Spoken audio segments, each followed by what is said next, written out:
Welcome to Tech Tuesday, number 27.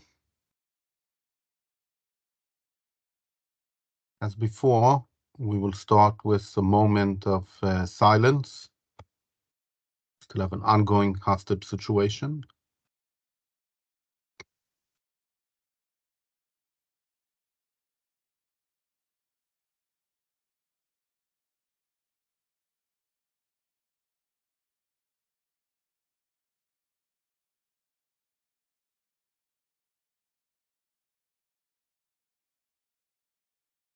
Today we're going to talk about strategic flexibility and IP.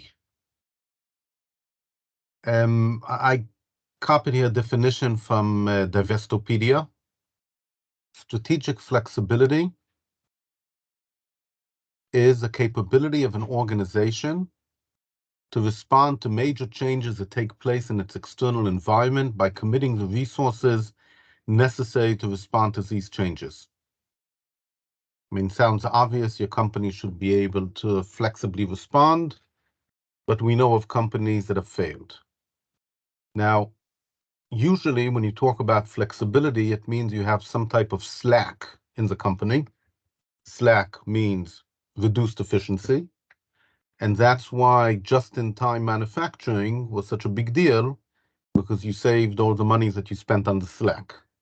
However, if you have COVID-19, or if you have what's happening now in the Red Sea, then you can have supply chain failures. The point to keep in mind, a few points. One is that slack in IP is a lot cheaper than slack in manufacturing or in operation. Everything about IP is cheaper. Second, flexibility of a company is the flip side of momentum. So a company has a lot of momentum, a lot of inertia. It's usually not very flexible. And last but not least, strategic flexibility needs, in other words, what kind of flexibility do you need, is very context dependent.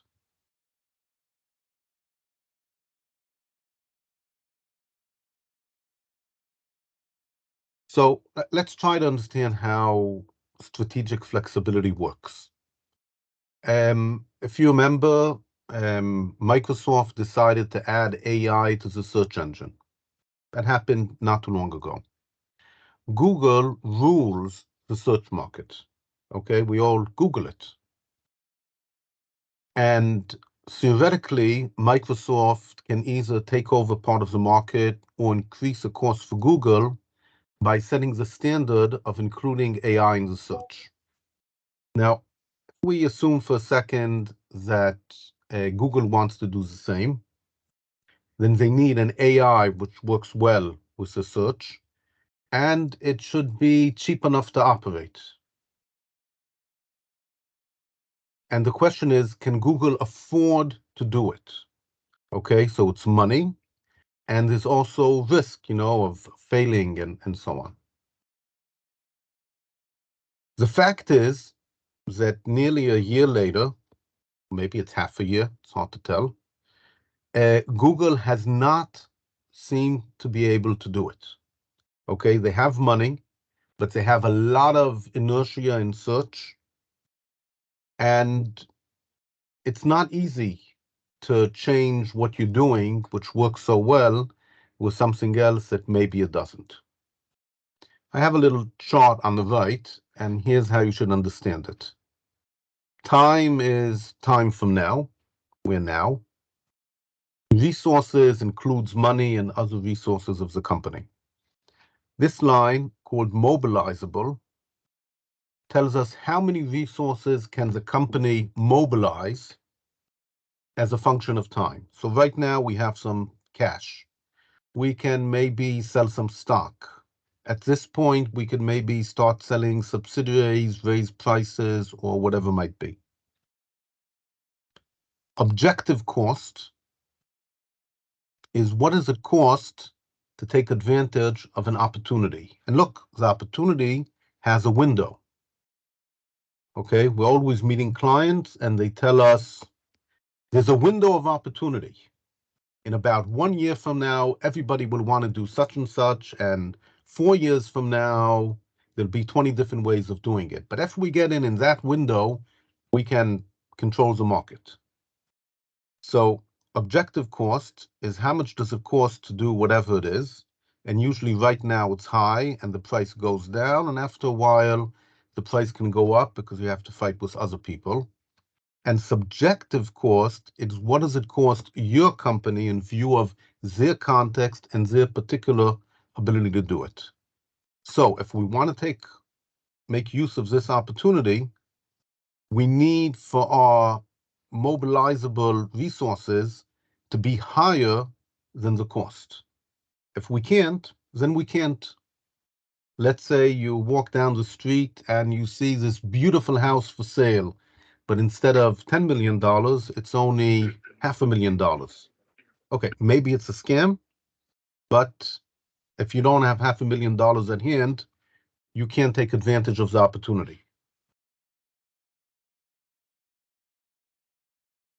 Still haven't spoken about IP, but I promise I will. Now, there's a relationship between strategy and commitment. And here's one book, and it's called Commitment, The Dynamic of Strategy. And I'll just quote, large irreversible investments are the place where strategy must confront reality. Okay, and remember, a strategy is something which means choices, and if you take different choices, that's also a strategy. And the questions we have to answer is, how do we decide which direction to go? And once we decide, these decisions that have commitment are strategic decisions. Now, this is one way of looking at the relationship between commitment and strategy. And you know that in IP, and especially me, I like avoiding commitment. And in IP, it's way easier to do than business. I can file a patent on A and a patent on B, and I can have 5 different independent claims, one for each direction the client might want to go in. But in the real life, it's not like that. And here's a different book. And this book talks about why there's a paradox. If you commit to a future and you build your strategy around it, that causes failure because the future is not known. And happily for us, this book talks about strategic flexibility. And they say there's 4 steps. First, you anticipate what might happen. Second, you formulate a strategy for each scenario. Then you do what they call accumulate, where you start committing and things start happening. And then there's operate, where as you're carrying out the strategy, you discover that you have to use some options, you have to change what you're doing, and so on. And we're going to look at this way of doing it. So what does strategic flexibility have to do with IP? So IP is a very interesting situation. On the one hand, IP is very cheap, which means that in general it's flexible. Most companies, if they want to file 4 patents tomorrow, they can. Okay. On the other hand, once you file, your flexibility is very limited.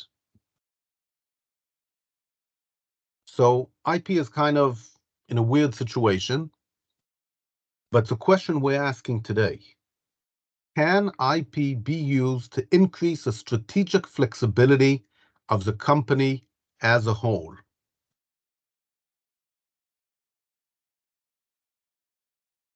And before we answer that question,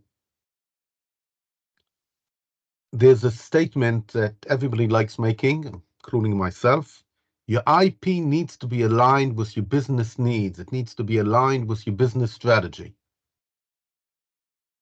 The problem with that statement is that usually when it's said, it's talking about the business plan. In other words, your IP needs to be aligned with your business, assuming the business has no strategic flexibility. When in fact, you actually need to be aligned with what might happen or with what you decided the company has to be flexible for. And I'm noting there's a selling problem because a lot of clients don't want to buy what they're not doing now. They want to focus on what they're doing. They don't want to say, we might have to flex. Now, I gave about 8 months ago a different lecture about time, and flexibility is definitely connected to time because you have a window of opportunity. But we're not going to talk about that now. So I tried to define what IP strategic flexibility is. One, the IP itself is flexible. Now, it doesn't happen automatically. You have to have the right procedures and so on, but it has to be easy for you to create or buy the IP and easy for you to change the IP according to your needs. Now that we know all of this, but what's more important are the following points. IP can increase your strategic flexibility of the company as a whole by reducing costs or by freeing up resources faster. IP can increase the flexibility of the company as a whole by reducing time constraints, maybe making our time constraints better, or maybe opening the window a bit more by making it more difficult for the competition. In other words, if it's going to take us 2 years to develop a product and our competitor might be able to do it in 1 year, if we use IP to slow them down by 13 months, then the competitor will not get to the market before us. In effect, we increased our strategic flexibility. IP can also increase the strategic flexibility of the company by generating options, and a classic option is licensing IP. And there's a downside. IP vulnerabilities and IP events, like being sued, can definitely reduce your flexibility. In any case, I believe that the IP strategic flexibility has to be part of your IP strategy. In other words, when a client says, oh, what is our strategy going to be? You have to ask yourself, and that's going to be the next few slides, what is a client's strategic flexibility in general, and how can the IP help in it? So I tried some ways of visualizing strategic flexibility in general and with IP specifically. The y-axis is how hard it is to do something, and the time axis is how long does it take to make advantage. This line shows how flexible the company is. And you notice it's above the line and below the line.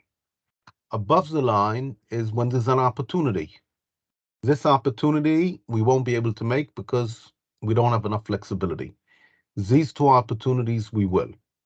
Here's things that might be required of us to do. These three, the company can flex and do them. This one, it can't. Sorry. What happens when we use IP?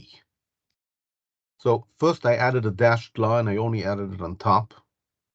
And I gave the example of how our overall flexibility is increased because we can make money by licensing and getting royalties. And now suddenly we do have enough money to invest in a new market. What's more interesting are these black lines and red lines.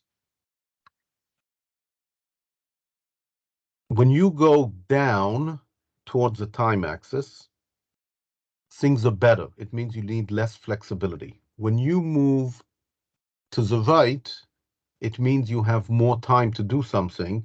So again, you have more flexibility. Let's say we want to enter a big new market. And we filed blocking IP, which blocks other people from getting into that market. We go down and to the right. Why do we go down? If we have blocking IP, there's a lower risk of somebody else taking over the market, which means money is cheaper. Less risk, more money. If we have blocking IP, like I told you before, the competitor will take longer to get into the market. If it takes them longer, we have more time to do the activity. I'm sure you're familiar with the concept of patent thickets. Talked about it a month ago also. Basically, file a lot of patents, and when somebody wants to develop a product, they have to somehow design around all of these small, annoying patents.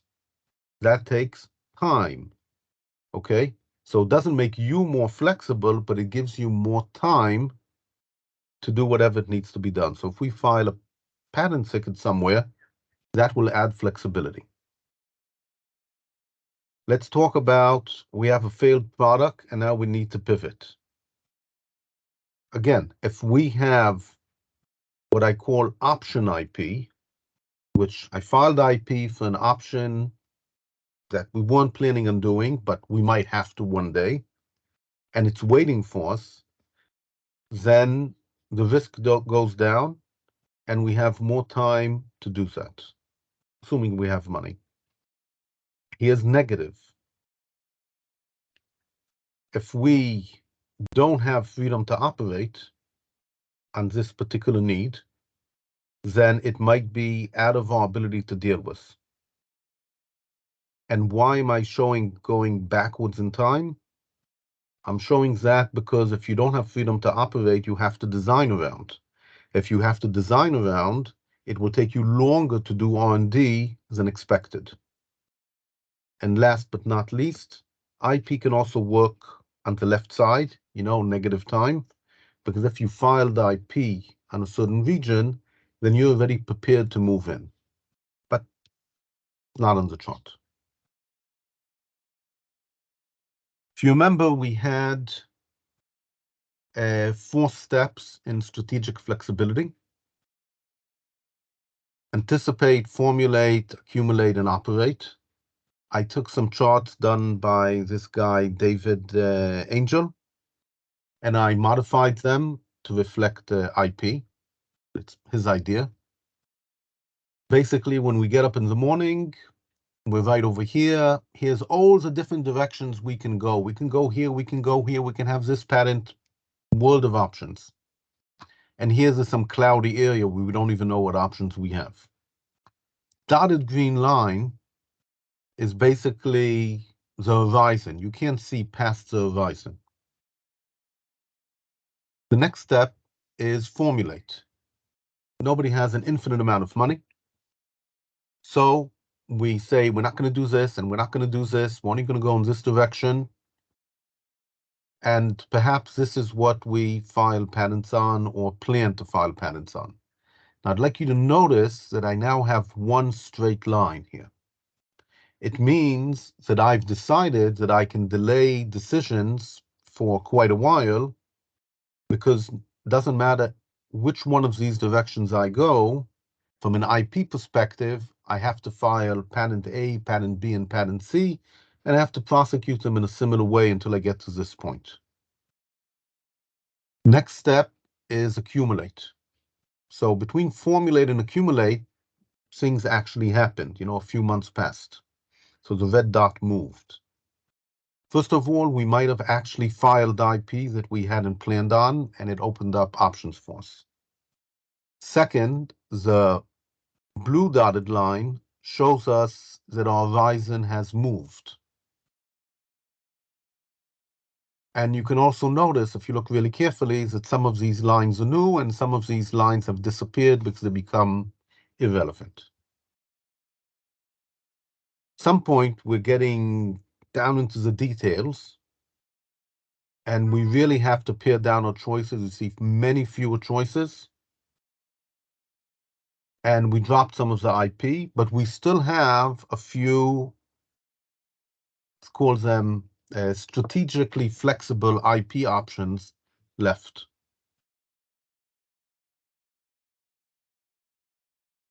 I've shown you this horoscope before. We talk about predicting the future. There's what should be, could be, might be. unbelievable it would be, what I want it to be, what I will try to make happen. And the question is always, so how much IP flexibility do we need? Obviously, it costs money. First, I believe that some of the IP flexibility should be independent of the business plans. Why? If you have an invention and it has inherent potential, it's a pity not to try to get at least some protection on it. Some of your IP flexibility will be based on where the business might potentially fail.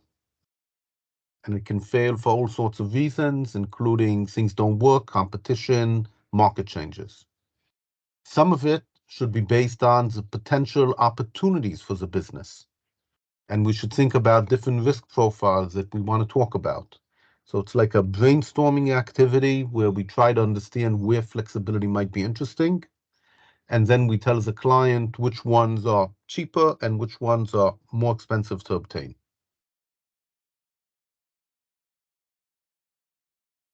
Now, we often do these things at the level of individual patent application.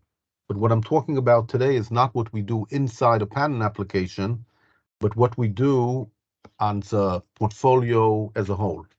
So obviously, when we write a patent, we include in it plausible things and preferable things, and we put in things that allow us to take advantage of opportunities and so on. Right here, I'm talking about the level above. What should my portfolio be about? Where do I need IP protection and support and look for vulnerability? A lot of the points here will be very familiar to you. The question is, when do I think about strategic flexibility? And the answer is when you do IP, obviously, but also when you do actions that interact with IP. So really, strategic flexibility is a lens that when you look at the world, you look at whatever it is you're doing through that lens. So is a company setting a vision or resetting the vision? Is a company setting a budget? Do company changing events like launching of a product or an investment happen or about to happen? If you make a scientific discovery, it can give you flexibility or destroy any flexibility you had, or maybe destroy your portfolio. When you do IP strategy activity and IP planning,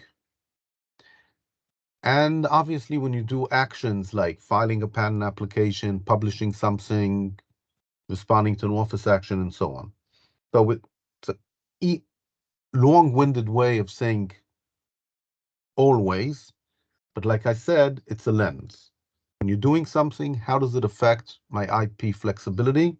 And how does it support the strategic flexibility that the company needs? I want to remind you that different countries have different opinions regarding what I call natural flexibility. In Brazil, we were just told that if we file a divisional, not only are we limited to the original claims as examined, but we should expect the patent office to try to give us a final action and the divisional at the same time as the final action on the patent. Meaning, we're not gaining any time and we don't get any flexibility by filing a divisional, and let's think about it. China and Europe are in the middle, and the US right now is the most flexible. If we have flexibility, the competitor has flexibility. If the competitor has flexibility, they also have momentum. So maybe we want to file IP in order to make trouble for the competitor. And the question is, when is the best time? And I want to give you some visual tool to help you think about it.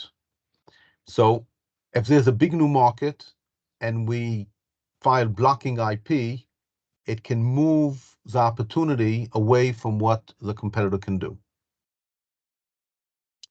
We can file guiding IP, which is basically, it's like a minefield telling the competitor, if you want to do blue widgets, you're going to be infringing 4 patents. But if you do green widgets, it won't be. That makes the competitor naturally do green widgets, which means that if they suddenly need to do blue widgets, they're in a bad position. Somebody's doing marketing, and we file an infringement lawsuit. Move them all the way back. Perhaps it even goes beyond the ability to deal with. And I'll show you in the next slide. Here's what I think the long view looks like. This is a patent company. They had an idea, they had a proof of concept, Series A investment, product market fit, started scaling, and then they became profitable. The line shows us how much strategic flexibility they have at that time. So, company was just created. They have maximal strategic flexibility. They can change what they're doing tomorrow. Nobody will know. Nobody will stop them. Maybe the investors will complain, maybe not.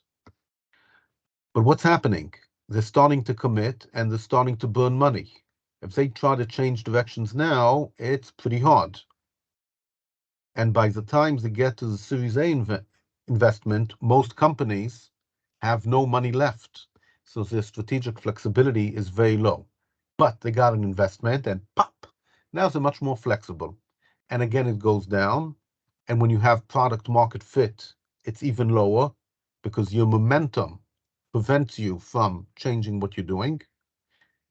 And then as you go into scaling, it continues going down and down and down. And only once you hit profitability do you start getting some of your strategic flexibility back, but not all of it.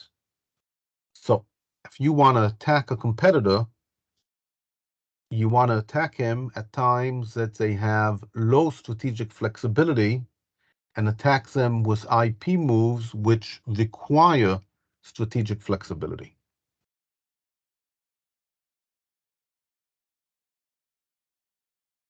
Opposite of strategic flexibility is strategic stiffness. And here's a short list of things off the top of my head that people, not me of course, do which cause strategic flexibility. You commit to scientific explanation or the scientific definition. And one of the typical ones is you say X works because of Y. So let's protect Y. Oops, X works because of Z. IP has no value. You commit to a technological assumption. Okay, for example, wheels must be round. Turns out they don't need to be. You believe that if something doesn't work, you don't need to protect it. You notice there's a lot of assumption making, and based on the assumption making, you do or do not file IP, and then certain types of events, you're not able to adapt to them. I want to talk about this one. When your IP strategy and plan are disconnected not from the business, but from the business vulnerability. And when that happens, what you ask for in the budget is going to be different and disconnected from the actual business risks. Now, IP is usually a supporting function. As a supporting function, it needs to be able to reduce the risks to the business so the business will not fail.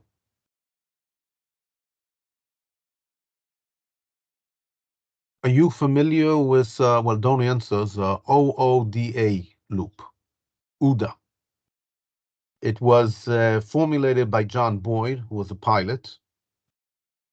And what he says is a way people and corporations act is the following. They absorb, they orient themselves according to what they saw, they decide what to do, and then they act.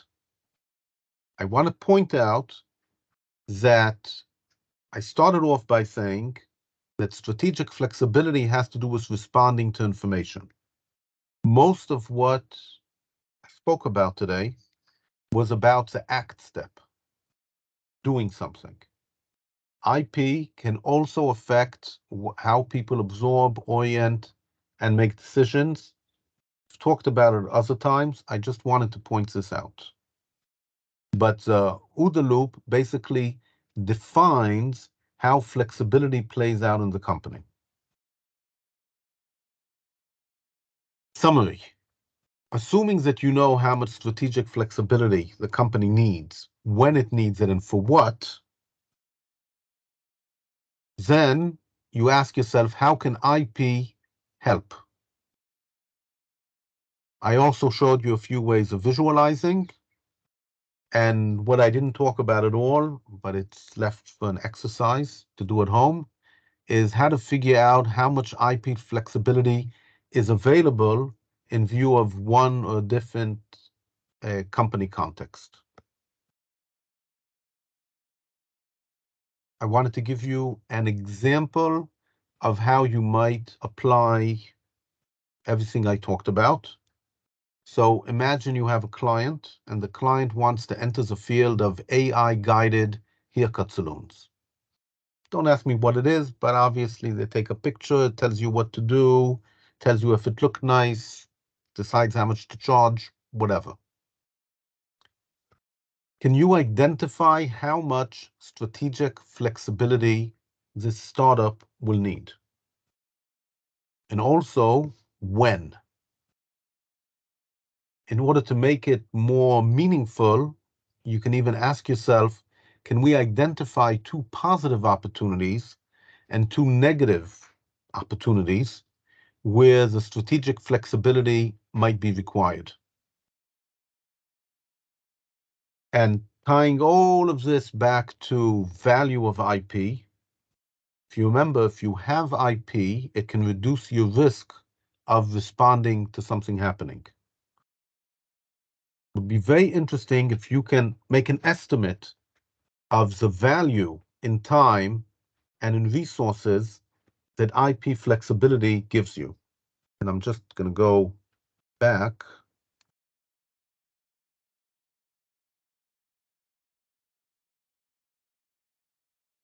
This opportunity that I wasn't able to take, but because of some IP thing I am able to take, how much value does that have? Okay, it's something you can put a number on. Okay, I am stopping the recording.